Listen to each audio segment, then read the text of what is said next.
Hi everyone, this is Jim. Well, here we are in the sixth round, the final round, so this is what it all comes down to. My score to this point is 2 out of 5. One win, two draws, two losses. So this will, with a win, I'll get back to even. With a draw, I'll be at 2.5 out of 6, which may be enough for a break even, being as I'm in the lower half of the section. Or if I lose, then I'll definitely lose some rating points. So anyway, my rating for the tournament was 1801. My opponent's rating in this game was 1800, and I had the white pieces. This was played Sunday afternoon at 4:30. This game follows rather quickly on top of the previous game, which was at 9:30. But my game at 9:30 was over pretty quickly, and so I had time for a nice break. In fact, all my games in this tournament were fairly short, so I was pretty well rested and feeling okay about my chances in this game. And it turned out I was matched against a player I had played before and won against, so that always helps to increase your confidence. Anyway, I played knight f3. This is my third time as white. I'd already played e4 and d4. On the third game, sometimes I go for c4 and sometimes for knight f3, the Reti. I thought I would try this and maybe go into a Catalan type of structure if allowed to. So anyway, he played d5, the main move, and well, actually that's not the main move. The top choice here is knight f6, which is what I play myself. It's just a kind of waiting move while black waits to see how white is going to set up. But d5 is the second choice and a very respectable way to play. And then c4, that's the Reti gambit. So here we go. He plays c6. There's actually several choices here. e6 and c6 are about equally popular. The chess engine, I think, likes e6 a little better, but c6 makes sense, particularly if you're used to playing the Slav. You can also play d5 and just go for a Benoni with colors reversed. So that's an interesting way to play too, and maybe the most accurate way for black to play, trying for the biggest. Well, it's certainly the most aggressive way for black to play, trying to get the most he can out of the opening. Anyway, black went with c6 here. I went with g3, continuing with that Reti setup. Black goes knight f6. I go bishop g2. He goes bishop f5. This is an interesting move. This is a bit rare here. The most common move here is taking, and white doesn't rush to gather the pawn. The line goes like this after the exchange. White castles here, black develops, and then here white tries to round up the pawn with either knight to a3 or queen to c2, and usually that leads to a fine position. So that is okay for white, also okay for black. So bishop f5 is a move that makes sense. And also bishop to g4 to get the bishop outside the pawn chain. Or black can play solidly with e6, but that might lead to kind of a cramped position. So anyway, interesting way to play. Also in line, if somebody plays the Slav, this is kind of a natural move in the Slav to get the bishop outside the pawn chain. So at this point, I decided to switch it up and convert this into a Catalan. So this is a Catalan opening at this point, I think, and especially after he plays e6. So I go with knight to c3, and he takes. And actually taking right here, and most of the time taking is not a mistake, but it seems like right here, this is just not the best time to be taking. The opening book goes like this. We're in kind of a narrow section of the opening book. Not too many games here, but the chess engine approves of these moves too. Knight bd7, castles, and then h6. Maybe the idea here is to give this bishop a retreat square if I ever happen to harass it. And I suppose this bishop will come out to d6 at some point. So it seems like a fine position for black. And since black has got the bishop outside the pawn chain, there's no hurry to exchange and push c5, which you often do in the Slav. But you do that usually when the bishop is still behind the lines here and you're trying to open things up on the queen side a little bit. Once the bishop is out, you don't really need so much to play those moves, and you might have better moves to play. Anyway, he went d takes c4. I went knight takes e5, just rounding up the pawn. That seems to be the best response. He continued with bishop b4, a common idea on the Catalan to pin that knight and maybe force me to unpin, but I don't have to unpin right away. I can just take. And here, well, he played knight e4, a very interesting move. Here, maybe he could just castle, and then I would probably play the move a3 to kind of resolve the question of this bishop. But this is an interesting position. The position is a bit loose for white in some ways, and there is a tactic here that black has. It doesn't win material, but the tactic, well, it forces a lot of exchanges and leads to an okay position for black. So it might be a way for black to get a decent position here. So anyway, if you want to pause the video here, see if you can spot the tactic. Okay, I'm going to give the answer away now. The tactic here is bishop to h3. So he's just putting an undefended bishop there. But and I probably should take it. But after I take it, he has queen d5 with this nice fork. So this is taking advantage of the fact that I haven't castled yet, and I've played g3, and so this diagonal is open, so the queen comes out with a fork and gets the piece back. Actually, let's see. Technically, black should take here first, and then play queen d5, and then I should castle, and queen takes c4. So interesting tactical sequence. Going back to this position after a3, black is okay after just taking too. It's probably better to take here than to exchange. But, well, in both of these positions, there's still some kind of edge for white. I think it goes back to that move that he played, d takes c4. Just leaves white with slightly more active pieces than black. So black is in a little bit of difficulty there no matter what he does. Anyway, after I played knight takes c4, he didn't castle. He played knight to e4, just continued charging on ahead, and you know, it's an attractive looking move. It's putting pressure on the knight, and I did not find the best move here. It's actually a mistake to play knight e4 here, and the way to refute it is to play queen b3. So that just defends over here. If he takes, you know, I'll take back with a pawn, and now this knight, it really is hanging. I've got two pieces on it, so he's going to have to take something. This forces some exchanges, but the exchanges tend to favor white in this position because they will leave black with not much development and maybe down the tempo. So queen b3 is a good move here and leads to a probably winning position for white, actually, if you trust the chess engine evaluation. You know, for some reason I didn't think of that. I was thinking of the move queen c2 to defend, a common idea, and I didn't like, of course, putting my queen opposite his bishop there. That would be a bad move. I don't know why. I don't know if I didn't think about queen b3 or if there was something I didn't like about it. But in any case, I spent a long time during the game thinking about this position, and I could not find anything better during the game except to play bishop takes knight. And so so this is a mistake too. So we've got kind of offsetting mistakes, and we're back to the kind of position where white is slightly better. But I noticed here, before playing that, I noticed that I could castle my rook out of trouble.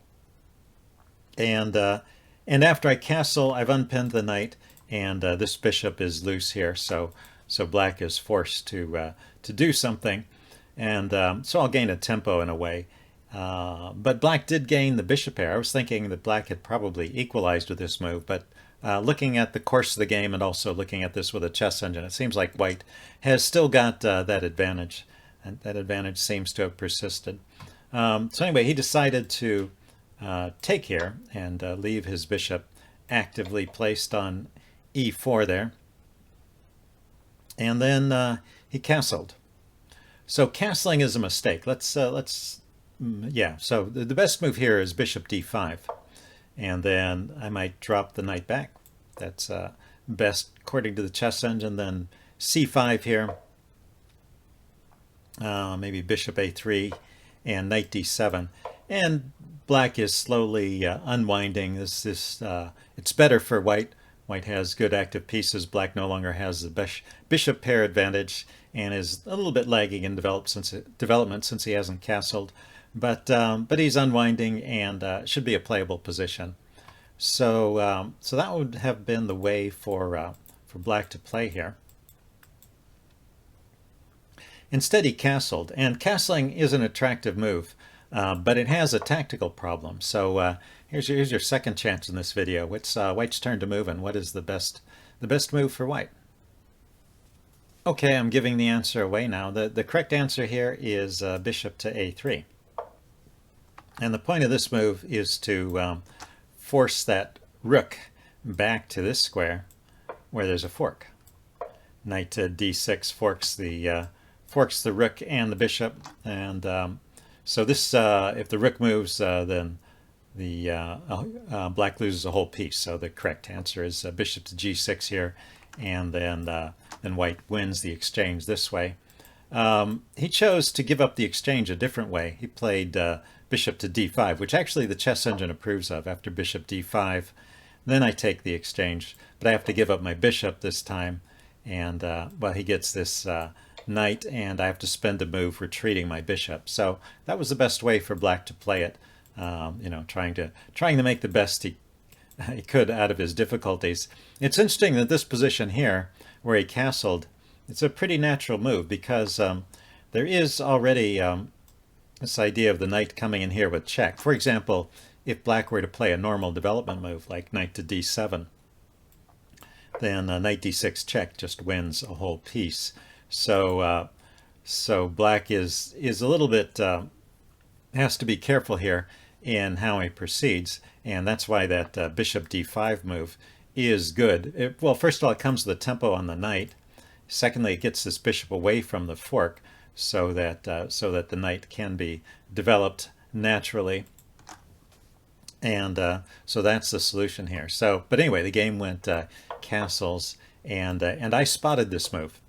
It took me a while actually to find it because I was just I hadn't expected that. I noticed I had thought about this knight d6 forking idea, particularly if he played knight to d7. So that was in the back of my mind. But in this position, there's no fork, and I was just saying, well, where's a good square to develop the dark squared bishop to? It's kind of the natural piece to develop next. And then I said, well, what happens if I put it here and hit that rook? Isn't it forcing it back into a position where there's a fork? And yeah, that was definitely true. So, but as I said, he didn't move it back. He played bishop d5, which seems to be the best response. And I went ahead and took. He took. And then I played bishop b4. I was doing this funny finesse here. I was thinking that if I went back to a3, his queen could come out with a double attack. But it's clear that I was not thinking very deeply here, because there's lots of ways to deal with this double attack. In fact, there's this kind of nice idea here the chess engine has. You put the bishop on d6, and then he can't actually even grab the pawn because rook to c1 hits the queen, and the queen has nowhere to go that actually defends that bishop, and it can't move anywhere that attacks an undefended piece or anything like that. So well, it can attack the bishop, but the bishop will take it. So anyway, the queen has no good moves here and no moves that defend the bishop, so that actually loses a piece. So I was kind of worried about the wrong things here. But anyway, I played this move as a finesse. Sometimes this is a useful idea. You play a move knowing that you're going to get kicked, but the side effect of putting the pawn on a5 there is I don't have to worry about queen a5 anymore. So that's how the game went, and he brought his queen out to d5 instead, and I went queen c2. So everything is just proceeding okay. Both of our moves have been all right at this point. I'm just ahead because I won the exchange, and that's about the evaluation we get from the chess engine here. So he continues to develop. Let's see, I get an e4 with a tempo on the queen. Queen runs over here. Notice when I played e4, I was opening up this diagonal, but I have time now to move my rook out of the way. He played e5 here, maybe a slight mistake, but it's hard to find good moves for white. Let's see. I played Queen D2. He went Rook E8, activating his pieces. I went Bishop to D6. So this was a move. Actually, this Bishop D6 move is a move that the chess engine has been saying I should have played the last couple of moves. It's been calling on me to play this move, but I was just waiting till I was sure that I could get away with this. You know, there is a bit of a danger here that my bishop might get trapped behind enemy lines, but in fact, that seems like that was Black's idea here. He played F6, which is good. So I wanted to take here, but I decided to kick the queen first. The queen dropped back to A6, staying in touch with the bishop. And also, if it had gone to B6, I would have kicked it with the rook anyway. So, but now the queen is no longer on this row looking at the E5 pawn. So after chasing the queen away, then I take on E5. And then he took with the knight. I think that was a slight mistake. It's better to take with the pawn and see if you can get some kind of play against the bishop. It turns out the bishop is still okay here. The bishop can drop back to C7 with a tempo because his knight is loose here. That may have been why Black chose to take with the knight instead of the pawn, because he does have this loose piece here. And if there was some good tempo move, with my bishop, then he might lose some material. But the bishop doesn't have any great moves. It's kind of, like I said, trapped. So, and he can defend the knight this way or with the rook, and then I can play F4 and get my bishop out of trouble that way. Maybe trade it off for the knight in the long run, but since I'm up the exchange, this all seems to be fine for me. Anyway, he took with the knight, and that just allows me to trade down. And then finally he took with the rook here instead of taking with the pawn, and this is like the final mistake. It's pretty much game over after that. Taking with the pawn is just the best way to continue the fight. The problem with taking with the rook is now that the queen comes in and things just fall apart in a hurry. So queen d6 check, king comes up, and then I bring the other rook over. So now I've got all my pieces in the action, and his queen is over here on this side of the board, and even the bishop isn't so well placed to help here. Let's see, he brought his rook back. I played rook to d7. He exchanged, which is pretty much forced at this point. And then he ran out with his king to g6. Notice, well, first of all, notice the king goes back here. If the king goes back there, then there's a mate, so that's not playable. If the king goes to f8, then e5 is a good move. It either opens up this e file for my rook, which is coming in with a mate threat, or if black bypasses, then this pawn comes through with the threat of just queening, and white will have to give up material to stop that. So black tried the move king to g6. I played queen f5 here, went king back to f7, played the check over here, went down king to f8, and then I pushed on with e5 anyway. And just need to I need to activate this rook and get it into the game to finish off the black king here. Black played bishop d3. I took on f6. He dropped the bishop back to g6. Defending over here, I went queen c5, and at this point he finally resigned. After the king moves, you know, the rook is coming in, and it will be over fairly quickly. So it was not unreasonable to resign there. So I managed to win in my final game, and I made it back to even. So 3 points out of 6 in the tournament. So after the tournament, when the ratings were done, my rating went from 1820 to 1822.